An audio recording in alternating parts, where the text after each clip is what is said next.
Antes de começar, eu te chamo a se inscrever aqui no canal e a também clicar na sinetinha para receber as notificações dos próximos vídeos. Boa palestra para você!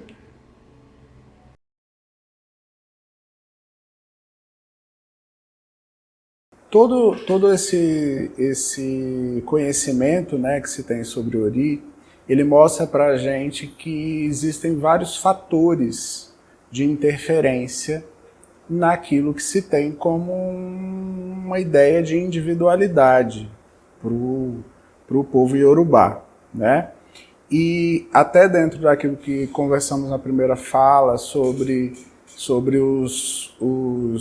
as qualidades de cabeça que se escolhe, nós vamos ter uma distinção entre o Orirerê, que ele seria um Ori favorecido, né? É o Ori da boa escolha, que ele vai ser favorecido, ele vai ser facilitado, ele vai ter uma capacidade maior de fluxo, de sorte, de talentos. É o Ori bom. E do outro lado, nós temos o Ori Buruku, que é o Ori ruim, que é aquele Ori que ele foi, ou ele passou do ponto, ou ele foi mal cozido, ou ele foi deformado, e que ele vai ser fadado então ao insucesso, ele vai ser fadado então ao fracasso? Não necessariamente, mas ele vai exigir mais trabalho. E isso vai falar de muitas coisas, né? Isso vai falar de várias possíveis interferências que nós vamos ter, tanto para que o Ori possa ser favorecido, como para que o Ori possa ser prejudicado. Mesmo os Oris bons podem ser prejudicados por determinados fatores, assim como os Oris ruins vão ser facilitados por outros fatores, tá? De uma forma ou de outra, o que não se pode deixar de ter é vigilância. Essa ideia de você estar sempre fazendo uma releitura das possibilidades é o que vai fazer com que você esteja afinado com o seu Ori, né, com as suas tendências naturais, com o seu destino, que é um conceito que nós vamos desenvolver um pouco mais adiante, e com o seu orixá, com o seu eledá, com essa energia desse ancestral divinizado que favorece, que imprime características em você e que vão, de alguma forma, facilitar o seu fluxo durante esse período no Aie. Das interferências, nós vamos ter algumas aqui que eu destaquei. A primeira é Emi, que é a vida, que é o sopro vital, é aquela presença que Olorum insuflou para que, de alguma forma, a vida no Aie fosse possível.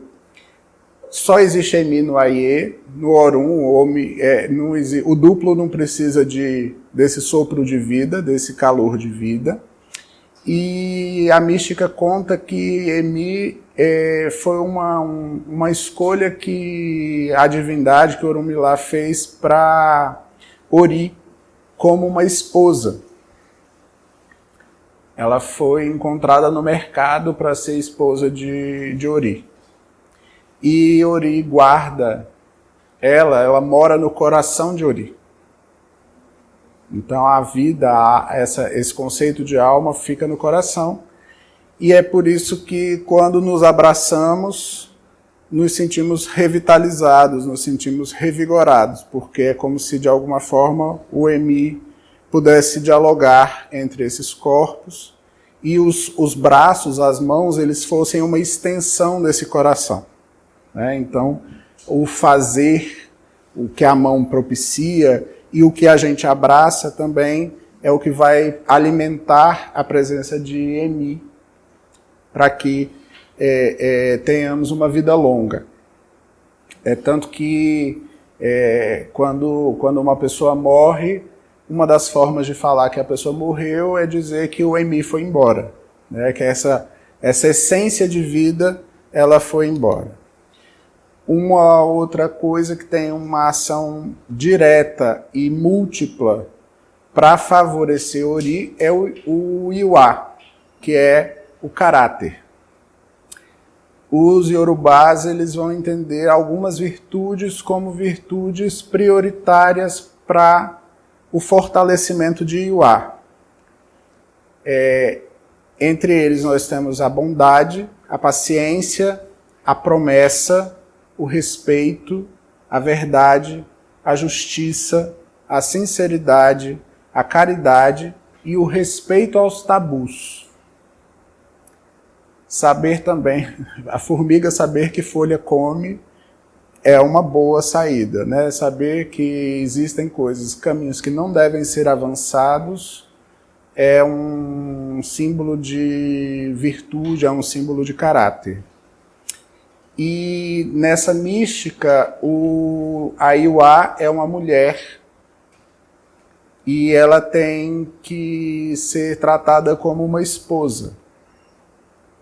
Então, nós temos que zelar por Iwa, nós temos que cuidar, nós temos que favorecer, temos que de alguma forma oferecer possibilidades de ela ficar cada vez mais reluzente, dela ficar cada vez mais formosa, dela, né, ela é tratada como uma esposa.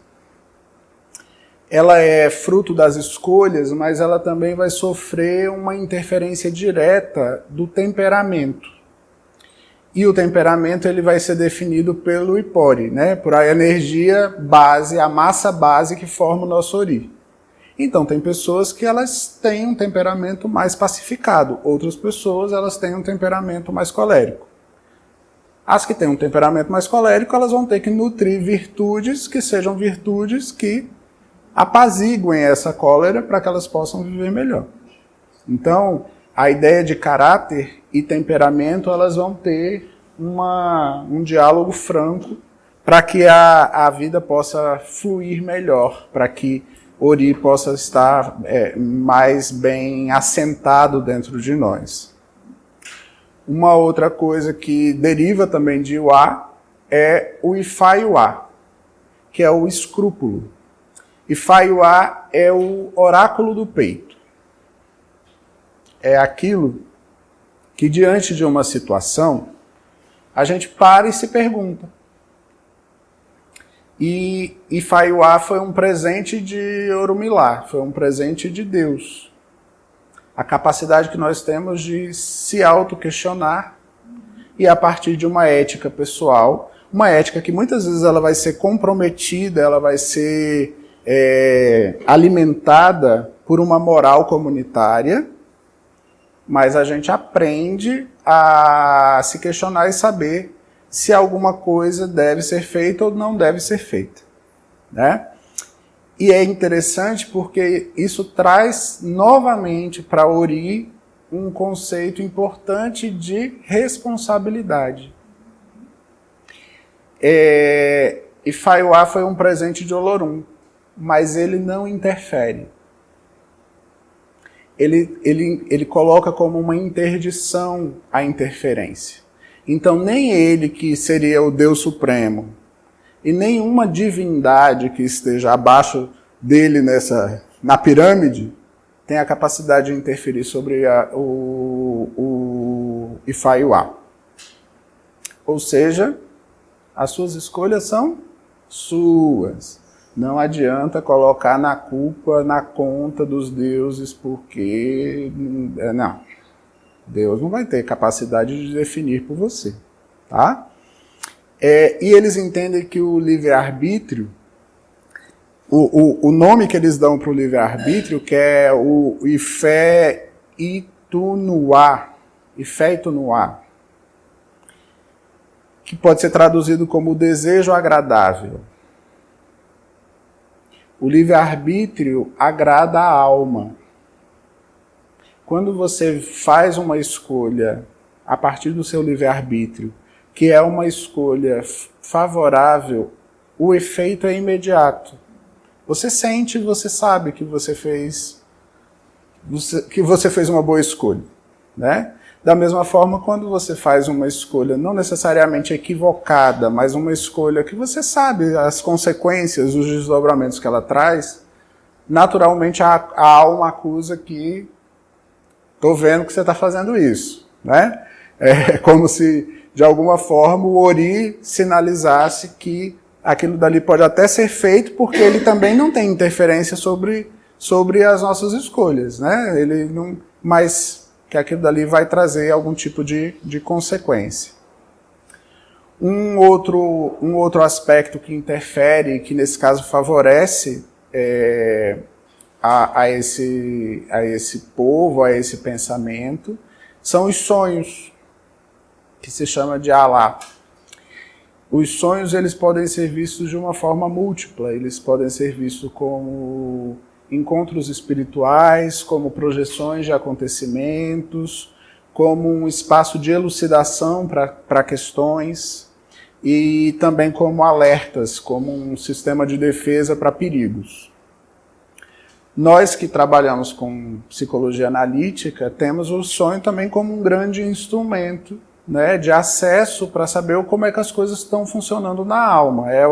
É literalmente o nosso exame de imagem, né? A pessoa traz uma queixa que é uma queixa clínica, que é uma queixa a partir do que ela identifica, de como ela identifica, das gradações que ela consegue dar, mas o sonho ele vai trazer ali na imagem uma outra, muitas vezes até uma outra perspectiva divergente daquela que o discurso do ego traz muitas vezes. E dentro dessa cultura, o sonho vai ter esse valor, e é um valor bem considerado, né? Os sábios e os sacerdotes, eles são as pessoas que de alguma forma vão estar ali para ler esse sonho, para ouvir esse sonho, e para atender a algum aconselhamento a partir do que se vem. Ele vai ser uma ponte direta do Orun com a Ie. Então, nos sonhos, se você tem o contato com as divindades, né? Que dentro da psicologia analítica nós vamos chamar isso de um diálogo com outros complexos. Nós vamos acessar outros complexos a partir do sonho. E isso vai funcionar também como um oráculo para a orientação dessa criatura, que muitas vezes numa situação de aflição vai encontrar num sonho o ponto de partida para uma resolução, né? E, por último, nós temos Atinwa. Atinwa é a oportunidade de renascimento. Atinwa ao mesmo tempo, essa oportunidade de renascimento, como também é o lugar, é a antessala da reencarnação, né? Então, quando de alguma forma o Ori volta, ele decide voltar do Orun para o Aie, ele vai para Atinwa, que é dali que vai ser definido para onde ele vai e o que ele vai fazer, né? E isso é uma oportunidade que se tem de reafirmar o Iwa, o caráter.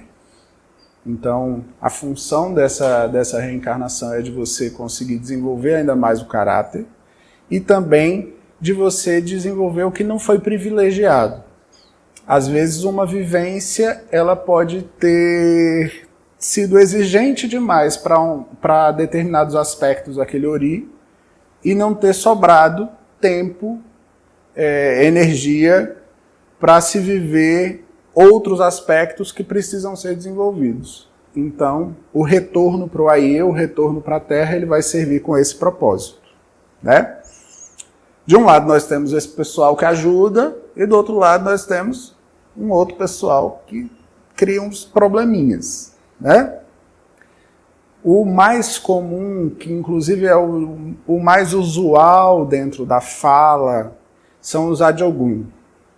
Os Adiogun, eles são entendidos como guerreiros. Guerreiros combativos ali, que eles vão de alguma forma intervir, eles vão ser adversos ao caminho do destino e às inclinações naturais daquele Ori. Então eles vão estar ali o tempo todo combatendo. Eles combatem o caráter, eles combatem as escolhas que favorecem o nosso destino, e eles, nesse papel de oposição, eles vão fazer com que eu acesse também aspectos que eu não gostaria que fossem meus, mas que são. E nisso a gente tem uma sabedoria muito importante, né? Porque dentro de toda essa... Se os nossos deuses que nos formaram não eram perfeitos, não vamos acreditar que somos o alecrim dourado, né? Que nasceu numa boa, feliz. Não, a gente também tem os nossos aspectos que não são favoráveis, mas que fazem parte de nós e que vamos entrar em contato com eles a partir dos Adiogun. Os principais Adiogun são a morte, a doença, a avareza, o ócio ou a paralisia, os problemas, as maldições, a prisão e a aflição, que a gente pode traduzir bem a ideia de aflição como a ansiedade. Então, assim, todos esses aspectos, eles são naturais. Eles, inclusive, são filhos de Olorum, os Adiogun. Eles têm tanta função como qualquer outra coisa no mundo. Eles não se opõem a Olorum, nem Olorum se opõe a eles. Eles fazem parte dessa mesma energia de criação, ou seja, o que cria o que é positivo e o que é adversativo. E a gente tem que aprender a lidar com tudo. A oposição que se faz aqui é entre os homens e as adversidades. Ela não é entre as adversidades e Deus. O que traz isso para a gente mais uma vez? Responsabilidade. Eu não estou no meio de uma briga, eu não sou a bola da queimada onde quem está num time é Deus e do outro lado é o diabo. Né? E onde eu fico ali o tempo todo levando pancada. Não. A adversidade se dá entre eu e esse Adiogun. Então a responsabilidade para poder lidar com ele também é minha. Né? E para que Olorum fez isso? Para que ele cria todas essas potências, né, que são potências de subtração, de adversidade e tal? Justamente para poder controlar o ser humano. Melhor dizendo, para trazer a ideia de controle para o ser humano. Não é para que ele controle o ser humano, mas é para que o ser humano entenda o limite e ele possa, a partir do limite, se posicionar. Ele possa, a partir do limite, explorar possibilidades. Ele possa, a partir do limite, se conter também diante dos seus excessos. E assim se regula não só a vida, como a existência. Então, se a gente pensar num mundo sem morte, como é que vai viver? Se a gente pensar num mundo sem doença, como é que a gente vai perceber o que é saúde? Se a gente viver num mundo sem perda, como é que a gente vai conseguir valorar o acréscimo? Né? Esses pontos, esses contrapontos que vão ser representados aí pelos Adiogun, eles são fundamentais para que Ori possa se estruturar melhor e para que ele possa se manifestar positivamente aqui no Aie. Aí tem um lado que é um lado otimista dentro dessa dinâmica toda. É que na mítica você vai ter Deus criando 200 Adiogun mais 1. E por que não chamar de 201? O mais 1 significa que sempre pode aparecer mais 1. Mas por outro lado, ele também criou 400 Irumolé, que são os espíritos superiores, benfeitores, mais 1. Ou seja, tecnicamente, a gente tem o dobro de possibilidades de ser uma pessoa boa a ser uma pessoa ruim. De vivenciar o que é bom na vida e não vivenciar o que é ruim. Mas os 200 mais 1 representam muita coisa. Entende? Então, assim, por mais que você tenha bons recursos, boas possibilidades de recurso, a atenção para poder vivenciar ela não deve ser diminuída, porque esses Adiogun, eles são muito potentes e eles podem gerar vários impedimentos se a gente não tiver o fortalecimento de muitas dessas coisas, principalmente de Iwa, né, principalmente do caráter. Temos também Elenini, que é a grande rival de Ori. Elenini é uma divindade que ela cria obstáculos para o destino. Enquanto a gente pode pensar que a Adiogun afeta muito o caráter, Elenini ela vai ser o infortúnio. Ela vai ser a situação que não diz respeito necessariamente àquilo que você faz ou àquilo que você é. É o tropeço à toa, sabe? Aquela coisa assim que o estourar o pneu do carro. São aquelas coisas que você não fez nada para que o pneu do carro estourasse, mas o pneu foi lá e estourou, né? Ela vai ser, então, essa que cria obstáculos para o destino, mas, ao mesmo tempo, ela também é a guardiã da câmara interna de Olorum.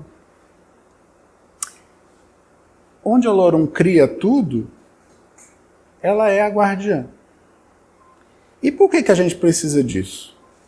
Porque ela vai ser aquela que testemunha a escolha dos nossos destinos quando a gente vai voltar para o Aie.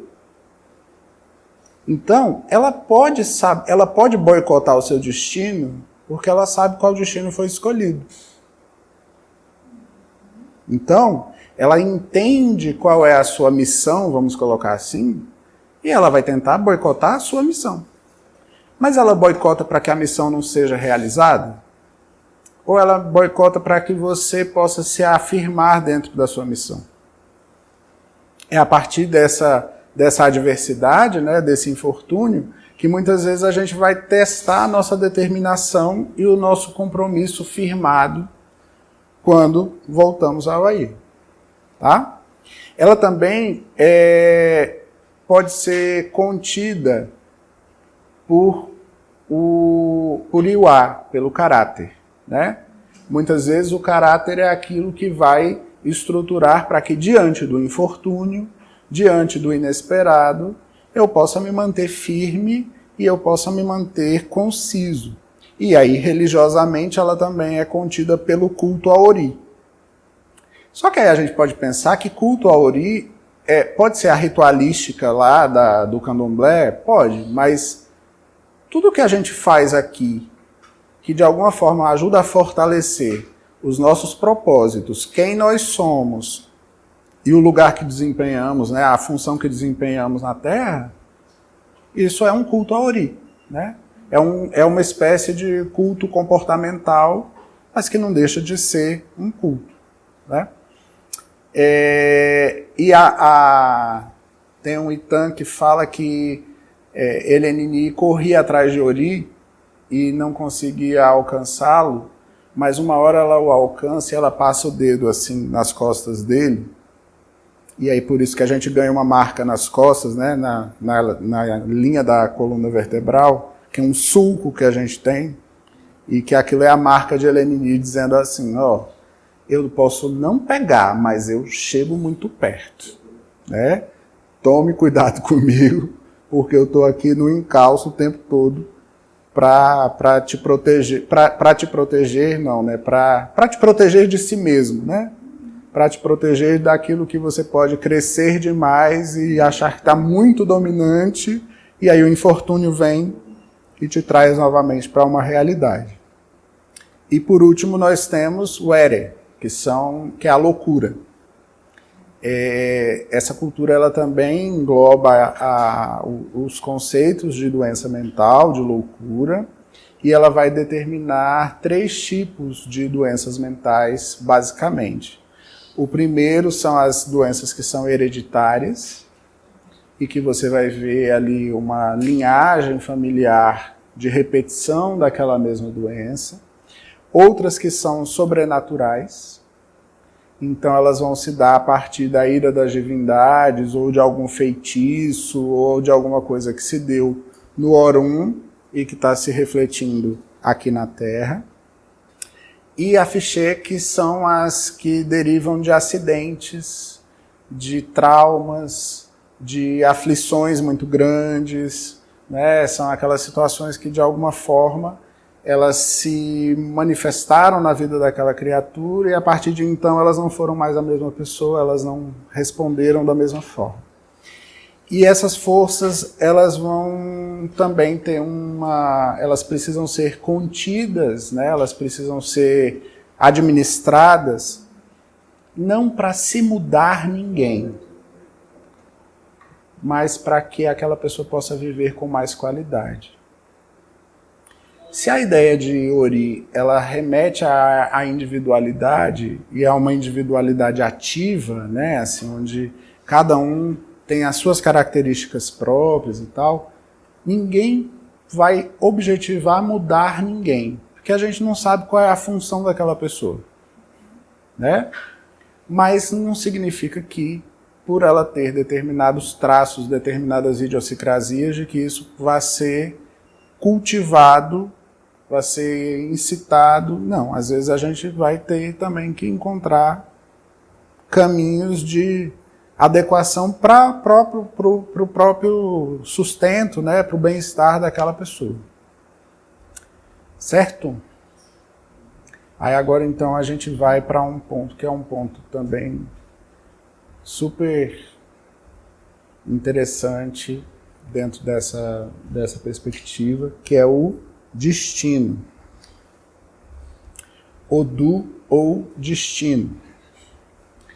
Existe uma concepção para os iorubás de padrões que são padrões cíclicos e que são repetidos no tempo, no espaço e também nos indivíduos. Esses padrões são chamados de Odu, são chamados de caminhos. É isso que a gente escolhe quando vai vir para o Aie. Então você escolhe a cabeça e você escolhe o destino. O destino, na verdade, ele não é muito bem. Ele é uma suposta escolha que a gente faz. O destino ele acaba sendo muitas vezes mais atribuído a partir daquele Ori. Aquele Ori que você escolhe, ele vai ter facilidades e dificuldades que vão gerar um destino. E esse destino ele vai vir como uma espécie de bússola, né? O Odu ele vem como uma bússola, como algo que nos orienta dentro desse destino pessoal, mas que são padrões cíclicos, são padrões que se repetem, ou seja, são padrões coletivos. Então todo mundo que tem o mesmo Odu vai viver do mesmo jeito, vai ter o mesmo futuro? Não. Porque existe o Ori, né? O caminho é o mesmo. Mas todo mundo percorre o caminho do mesmo jeito?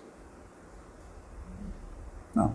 Cada um vai percorrer o caminho com um veículo diferente, numa velocidade diferente, orientado por um temperamento diferente, vindo de uma ancestralidade que traz uma personificação de uma forma de viver diferente, com costumes diferentes.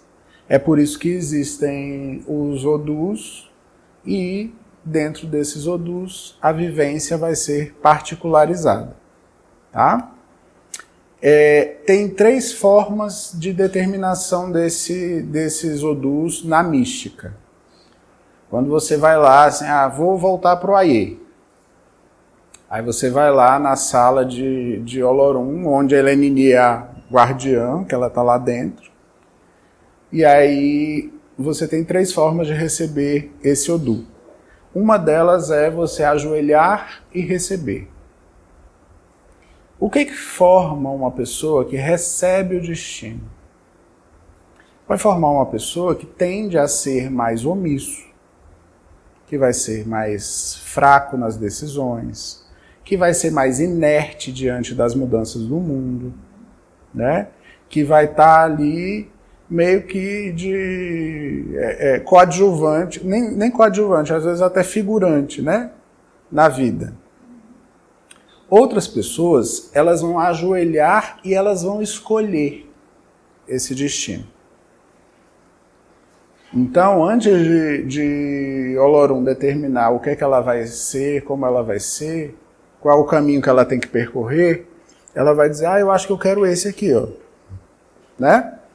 E isso vai fazer pessoas que são mais corajosas, que são mais autênticas, que são também mais autorreferenciadas, então que muitas vezes assumem uma postura, podem assumir uma postura um pouco mais arrogante, que podem assumir uma postura um pouco mais determinista para certas coisas e tal. E tem uma terceira classe, que são pessoas que ajoelham e que elas vão determinar um destino, e aquele destino não é só dela. É um destino que ela determina o próprio, e por conseguinte ela vai determinar o destino de outras pessoas. Essas pessoas são os que vão se formar como líderes proativos, responsáveis socialmente, tanto para um lado quanto para o outro. Então, quando você vê algumas pessoas que têm um poder de magnetismo e de indução, foram pessoas que escolheram por essa forma. O resultado disso a gente vê por aí, né? Quando nós vamos voltar para o Aie, tá lá, passou pela sala lá de Olorum, escolheu o destino, já tinha escolhido o Ori, né?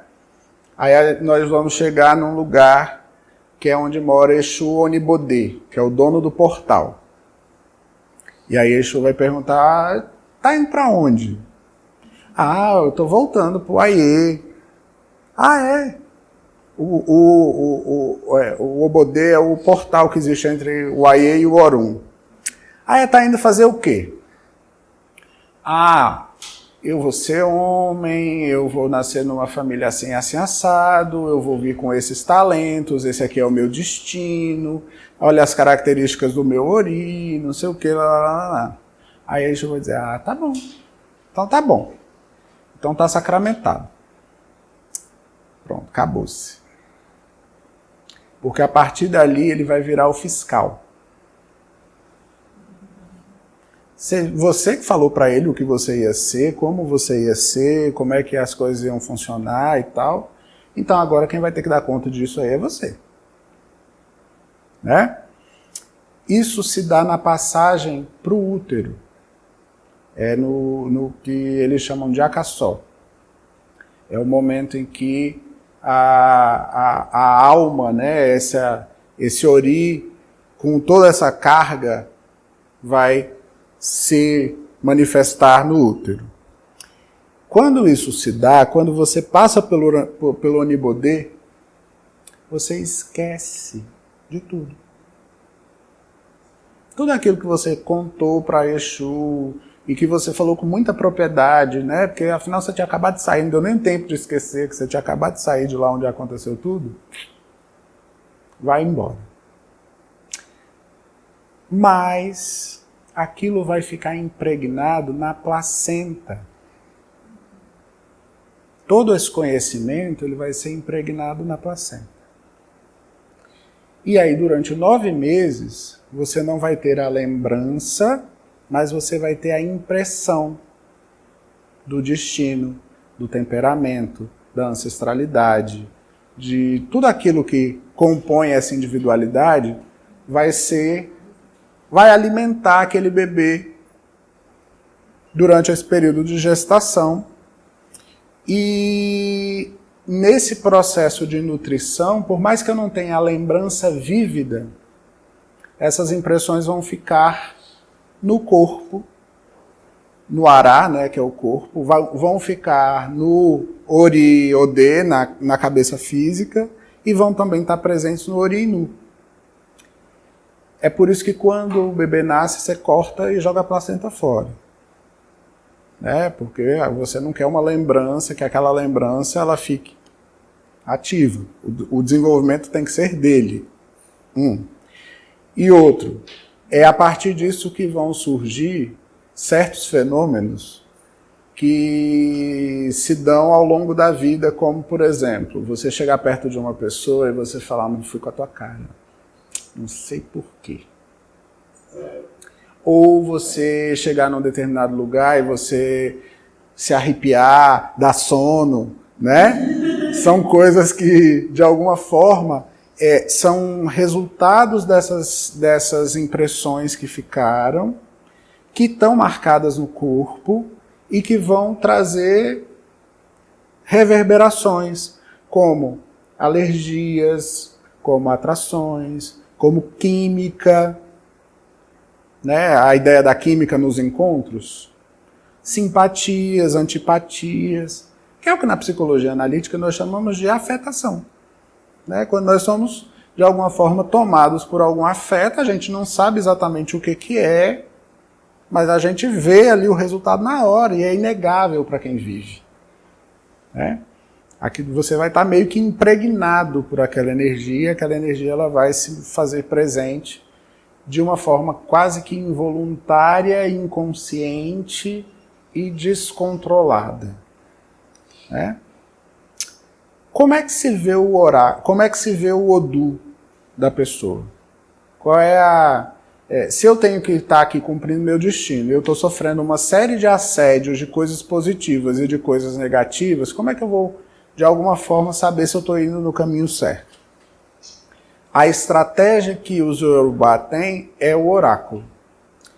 Os Yorubá e todos esses povos originários, né? Eles vão ter caminhos de interlocução com essas divindades que vão poder conferir o que está acontecendo, por que está acontecendo, né? Então, o oráculo ele vai ser aquele que vai trazer diagnóstico e a magia, a natureza vão ser aqueles elementos que vão trazer a cura, o trazer de volta para os trilhos aquilo que está fora do lugar. Orunmilá, lembra que foi Orunmilá que deu o destino para a gente? Que a escolha do destino foi feita lá na sala de Olorum? Olorum, Orunmilá, esses deuses da criação, eles todos têm funções diferentes, mas eles são epítetos da mesma divindade. Tá? Então, quando você vai lá buscar o oráculo, quando você vai lá buscar o seu Odu, você recebe de Orunmilá. Ele vai ser a testemunha do seu destino, assim como Elenini, né? Então vai ser ele que vai responder o oráculo. Ele e Exu, para quem você também já tinha confessado tudo o que seria e tal. Então são eles que de alguma forma vão conseguir relembrar aquilo que precisa ser feito, o que está desviado, quem você é, como é, de onde veio e tal. Nesse movimento, eles também descobrem o que é que favorece e o que desfavorece a sua essência, o seu ipori. Aquela essência lá, aquela massa original da qual você foi feito. Se você é fogo, a água apaga fogo. Tem que ter cuidado com a água. Não é assim? Então, assim, conhecer essa essência, conhecer essas divindades que de alguma forma correspondem a essa essência, é o que vai trazer a possibilidade de você se afinar cada vez mais com o seu propósito, afinar. Ori, ela é Da e Odu. Afinar a cabeça com a sua divindade, né, com o arquétipo que mais se constela em você e com o seu destino. Assim como também, quando a gente se desvia do destino, o oráculo vai sinalizar isso, e ele vai sinalizar isso a partir dos erros, dos equívocos da vida, né, daquilo que de alguma forma te desfavorece, da doença e do mal. Fazendo o que conosco? Quando você vai consultar o oráculo, ele vai te chamar a uma correção a partir da natureza, né, a partir da magia e da natureza, mas ele também vai te atribuir responsabilidades. Ele vai dizer, isso aqui se resolveu desse jeito, mas a partir de agora... É a fala do Cristo, trazendo aqui, fazendo um paralelo com o cristianismo, né, com os evangelhos, que ele curava e falava, vai e não volte a pecar, né? Então, tem uma leitura aí cruzada entre essas duas sabedorias, dizendo que você pode corrigir, mas que não adianta corrigir e se manter dentro das mesmas dinâmicas, que essa correção ela vai prescrever, ela vai vencer. Temos essa fala do Hillman. Mentira, não é do Hillman, essa fala é da Monique Algras, dizendo que tal visão do mundo não parece, portanto, expressar estrito determinismo. Pelo contrário, cada um só tem o dever de conformar-se com a sua natureza verdadeira. Encontramos aqui a mesma recomendação do oráculo délfico. Para viver harmoniosamente entre os deuses e homens, basta conhecer-se a si próprio.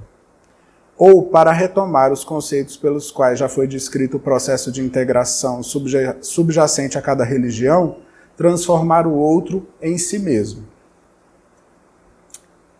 Não significa que a gente vai ter que seguir o destino porque Deus quis assim. A gente vai ter que seguir o destino porque o destino é aquilo que mais casa com a nossa natureza. É a vivência do si mesmo dentro do processo de individuação, para nós junguianos, que vai fazer com que aquela pessoa ela possa viver o seu melhor, e não o melhor comparado com outro. Né? É você tornar-se cada vez mais o indivíduo que se é. É você saber desfrutar e saber promover as integrações necessárias para que você seja o melhor daquilo que se é. Né? E aí o Hillman, agora sim o Hillman, ele vai falar do destino como uma forma de sacralização e também de trazer significado para a vida. Ele fala que estar destinado implica a existência de uma força transcendente que chama, escolhe e expressa alguma coisa através de nós. Uma força que nos dá significação. Interessante isso, né? A gente nascer com um propósito que não é um propósito de viver si mesmo por si mesmo, mas de viver dentro de uma coletividade. E da divindade, né, desse todo, enxergar e determinar isso a partir de um destino. A conexão interior com nossas vidas enquanto ritual, existente em nós como um símbolo de humanidade comum a todos os homens, remitologiza o curso dos acontecimentos, devolvendo a luminosidade às coisas do mundo.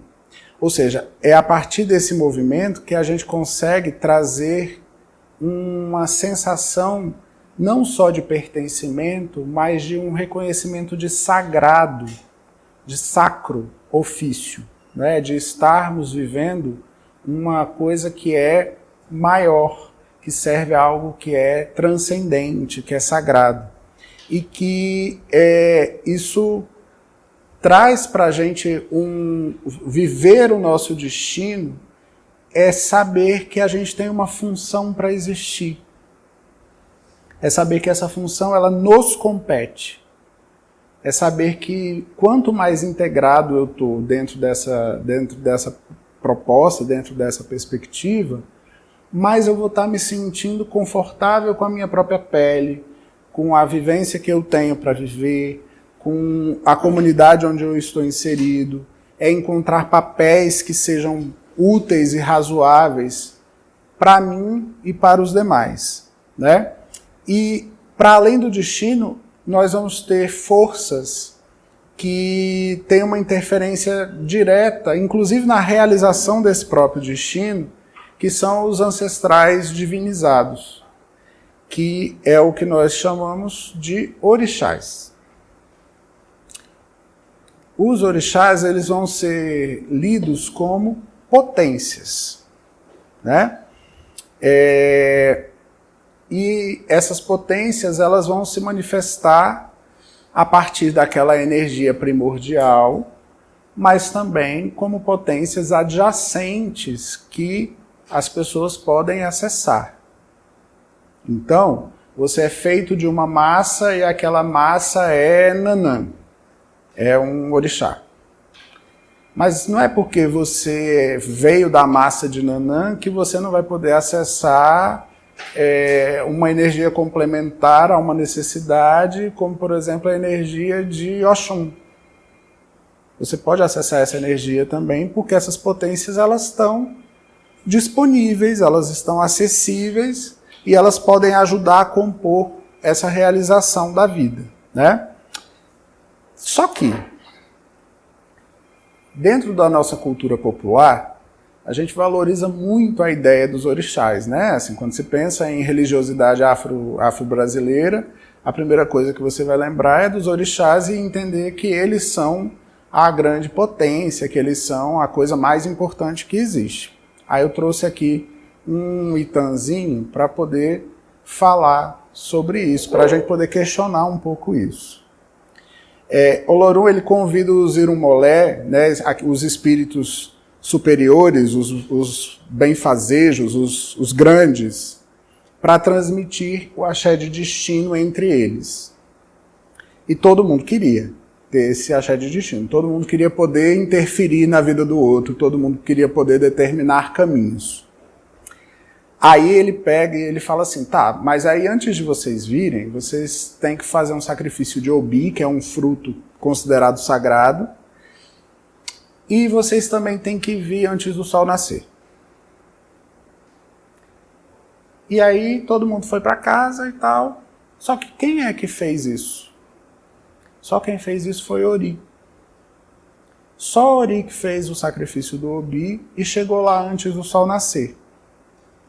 Os outros só chegaram depois que o sol já tinha nascido. Vê como isso dialoga com a ideia do nascimento? Né? O primeiro que vê o sol é Ori. Né? O primeiro que sai do corpo é Ori. Os outros só chegaram depois. Só que quando eles chegaram, Ori já tinha recebido o axé do destino. O destino já estava todo com ele. O axé já estava todo com ele. A capacidade de manipular o destino já estava todo com ele. E aí os outros ficaram um pouco chateados e foram reclamar lá com Olorum que não era justo, né? Porque só Ori ia poder intervir no destino, que eles também queriam intervir no destino.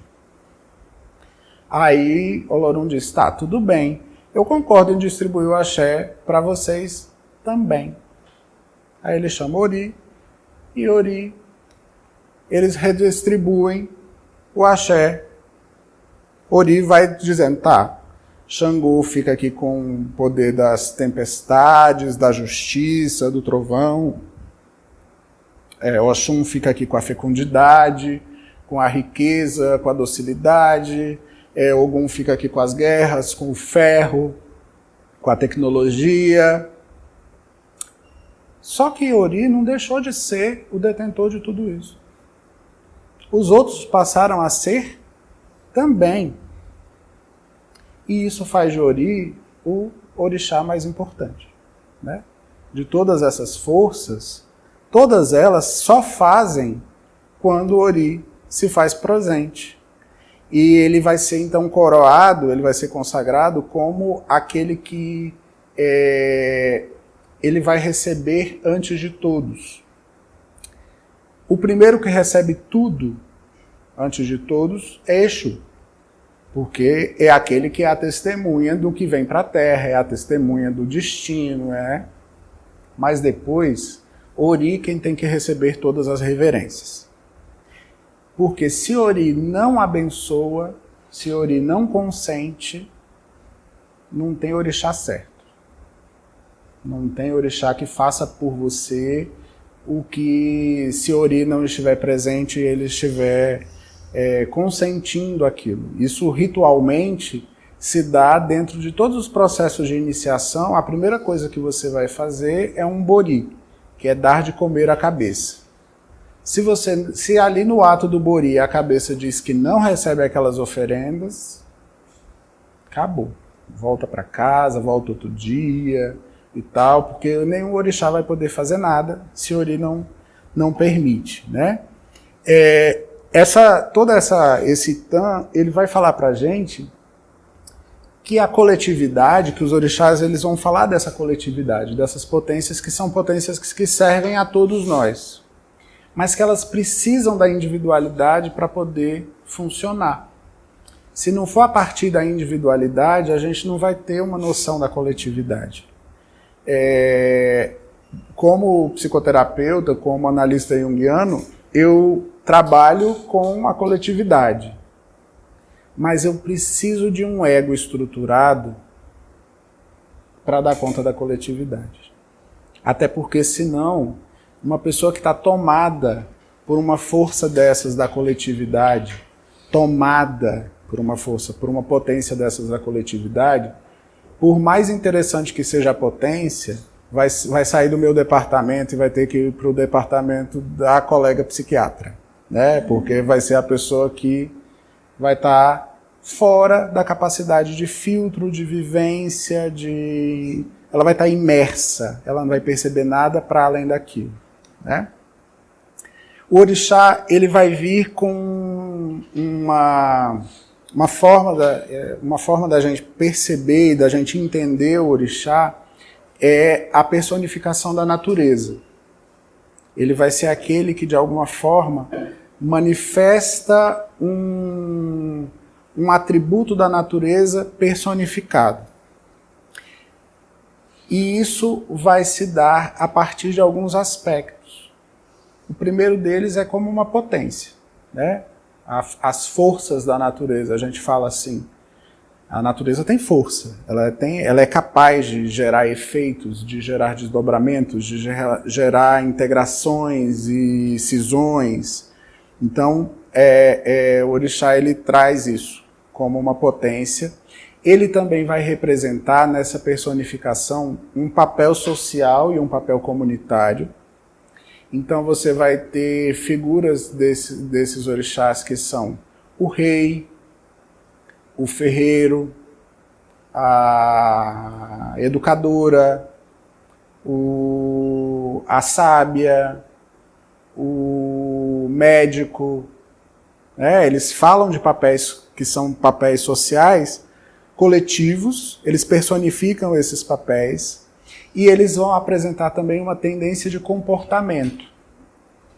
Então, se você pega uma parte do rio que é água calma, o comportamento é um.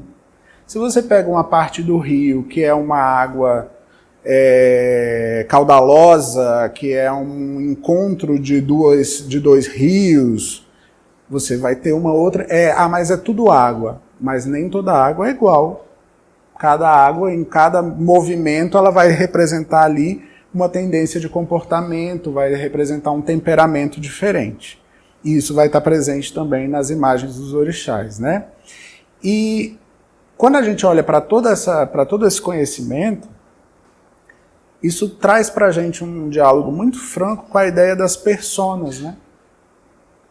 As personas, elas são um retirar de uma força dessas, que é uma força arquetípica, que é uma força desse coletivo, se desprende aquilo dali como um papel, e a gente começa de alguma forma a endossar aquele papel, funcionar a partir daquele papel.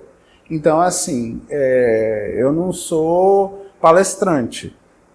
Eu estou palestrante porque existe um arquétipo de um palestrante, do que seria um palestrante, uma pessoa que transmite conhecimento.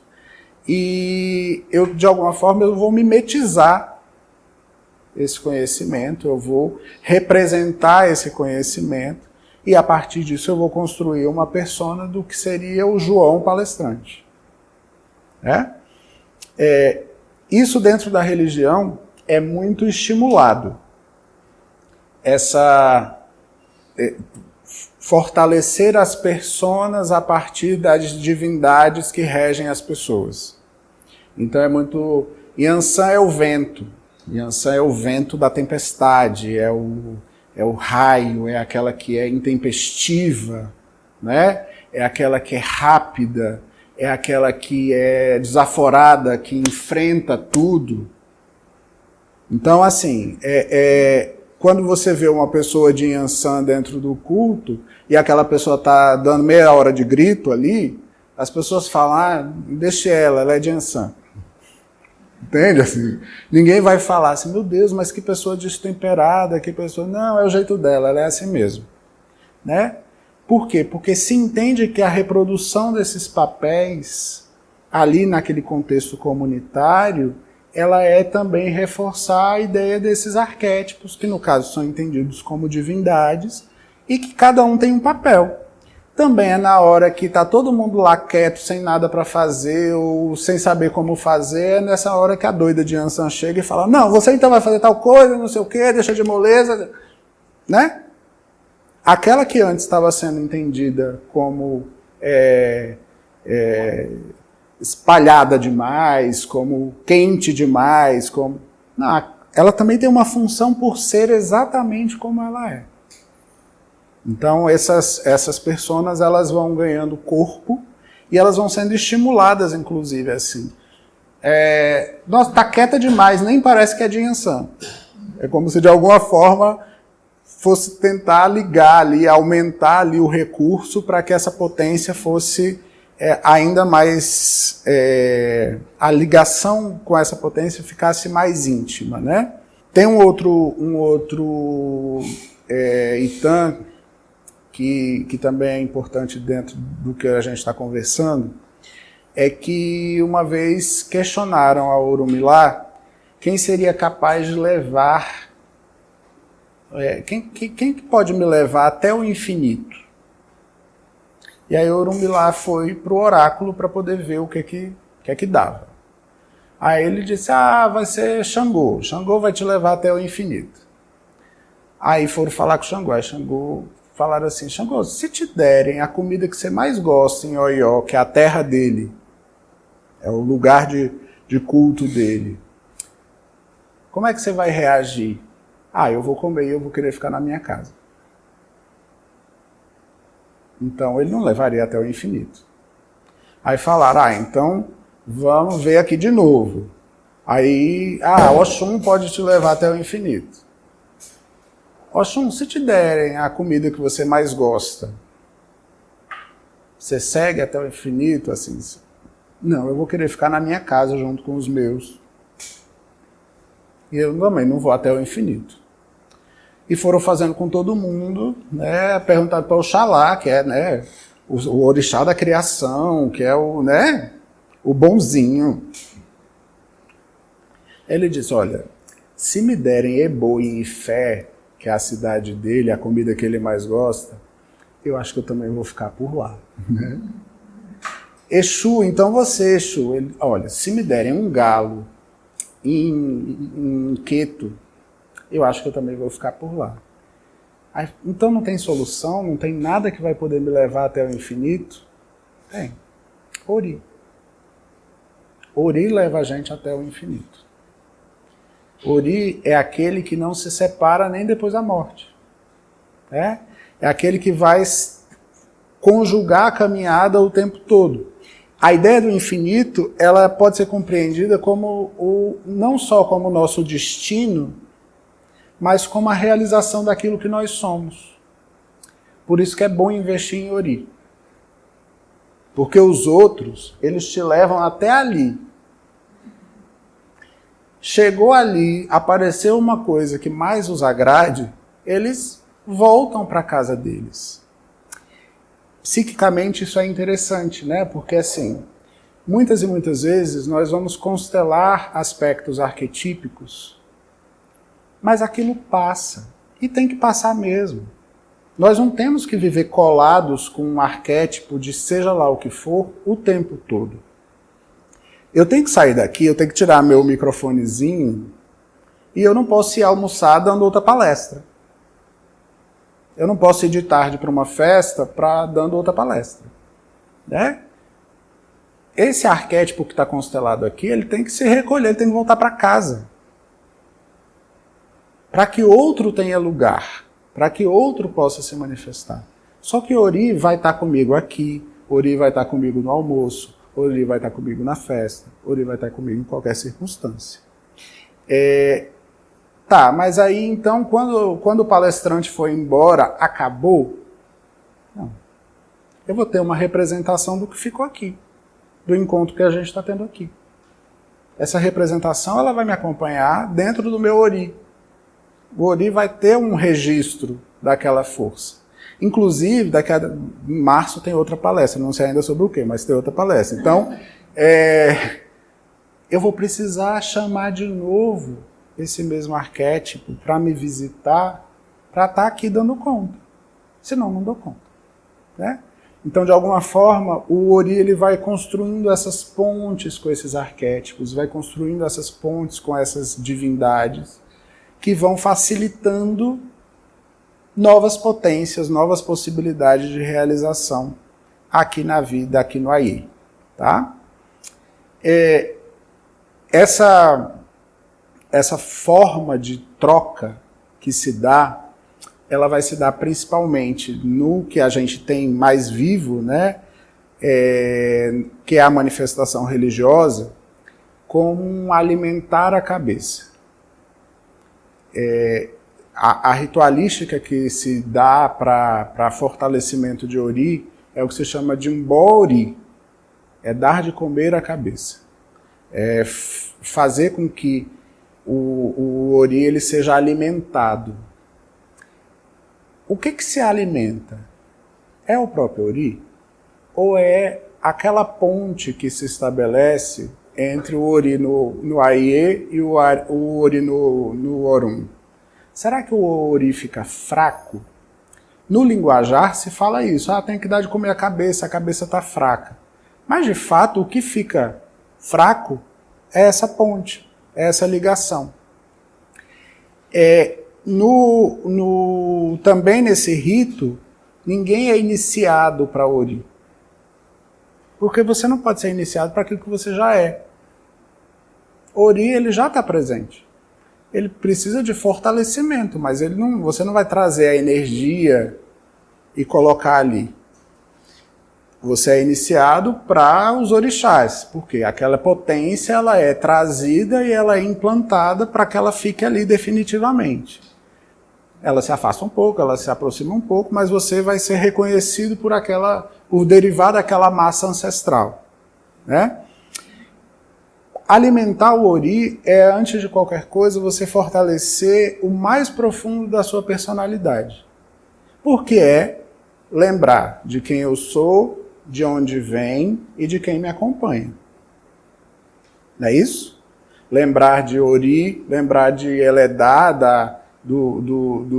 da espiritualidade que lhe guia e do seu destino. Então, quando você alimenta o Ori ritualmente, você está fazendo uma ponte mais robusta entre esses três aspectos. Pensar nisso é pensar que essa comunicação também, ela é uma comunicação que remete à ideia de ego e self, né? Remete à ideia do eu, da individualidade, da consciência e do todo, e traz uma comunicação entre o que é visível e o que é invisível, o que está de um lado, o que está do outro, o que está em cima e o que está embaixo. Essa integração, o Hillman fala sobre isso, uma coisa que eu destaquei aqui. Ele fala que o golfo entre o inconsciente e o inconsciente estreita-se na medida em que conseguimos sentir em seu favor, dando-lhe algo de nós mesmos, chegando a viver com o inconsciente da mesma forma como que com um amigo.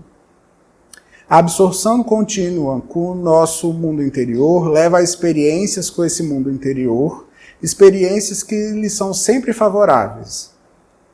Ao desenvolver-se a capacidade de experimentar e de amar a vida como ela é, precisamos de menos acontecimentos porque temos mais experiências. Este é o crescimento da alma. Ela torna possível a existência de um sentido, transforma os fatos em experiências e comunica-se através do amor e tem uma implicação religiosa. Em outras palavras, eu ganho a alma ao vivenciar o inconsciente.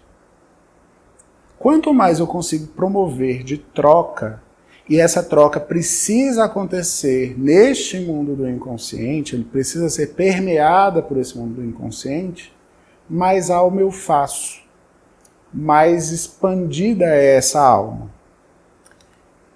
Certo? E aí nós temos também, para fechar, ele não podia ficar de fora, Painho, falando sobre algo também semelhante a isso. O que o Jung fala sobre essa situação?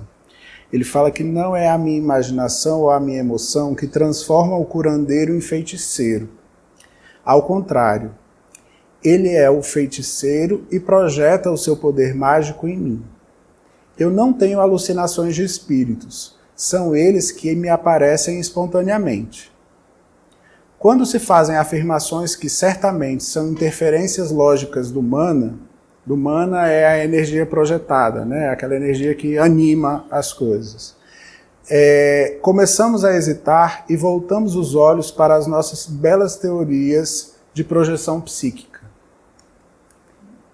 Trata-se simplesmente de perguntar: será que a função psíquica, a alma, o espírito ou o inconsciente, tem sua origem em mim? Ou será que a psique, nos inícios da formação da consciência, está realmente do lado de fora, sob a forma de intenções e poderes arbitrários, e acaba tomando lugar gradativamente dentro da pessoa no decorrer do desenvolvimento psíquico? Será que aquilo que chamamos de partes separadas da alma já foram outrora partes de uma alma individual total, ou foram antes unidades psíquicas existentes por si mesmas, no sentido primitivo, espíritos, alma dos ancestrais ou algo semelhante, que no curso da evolução se encarnaram nas pessoas a modo de construir pouco a pouco este mundo que chamamos de psique? É interessante a gente pensar dessa outra forma, né? Porque, principalmente quando nós escolhemos estudar psicologia analítica, a tendência é de a gente focar muito na psique e esquecer da alma. O que o Jung está mostrando nesse coisa, apesar dele falar de psique como sinônimo de alma aqui, é que a alma pode preceder. Na verdade, a alma precede o conceito de alma. A alma, ela é. O conceito de alma, ele se faz. A gente precisa elaborar um conceito de alma porque, de fato, é desconfortável a ideia de que nós somos assediados por um espírito ou de que um ancestral pode me trazer facilidades ou dificuldades ou de que eu sou submetido a um destino. Dentro dessa estrutura lógica e casualística que nós vivemos, é muito mais interessante construir uma ideia de uma psique que é administrada, é percebida. Se duvidar, a gente até consegue controlar, né? A assumir essa outra postura, que é uma postura de submissão, de estar submisso a algo que é maior, que atravessa, que é transcendente, que é atemporal, que se designa por si mesmo, e que eu tenho que ficar me administrando com muita responsabilidade diante dessas forças que o tempo todo nos assediam, nos favorecem, nos desfavorecem. Certo, pessoal?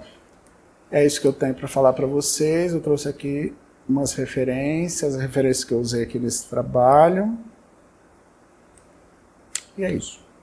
E aí, você gostou do conteúdo? Então eu te convido a compartilhar entre os seus amigos, comente aqui embaixo também sobre as suas impressões e, antes de qualquer coisa, clique para se inscrever aqui no canal e também ative as notificações para receber os próximos vídeos que eu vier a publicar.